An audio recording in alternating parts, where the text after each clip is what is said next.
Hello, welcome back to the channel. Today, we're diving straight into how to use UpBase for customer onboarding. First, we need to create a new customer profile. This is done by clicking on Customers in the navigation bar and then Add New.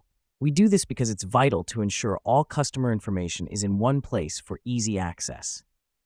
Next up, we're adding custom fields. This is done by clicking Edit on the customer profile, then Custom Fields. You can add any information specific to the customer that will help with their onboarding. This is crucial because it helps personalize the onboarding experience for each customer. Now that we've done that, it's time to set up an onboarding workflow. Go to Workflows and create new workflow. Here, you'll add tasks and timelines for your customer's onboarding process. This matters because it helps us keep track of what needs to be done and when, ensuring a smooth onboarding process. The reason we do all this is to create a seamless and personalized onboarding experience for our customers right from the get-go. So remember, it's as easy as 1, 2, 3. Create the customer profile, add custom fields, and set up the onboarding workflow. And that's it, folks. Quick and easy steps to use UpBase for customer onboarding.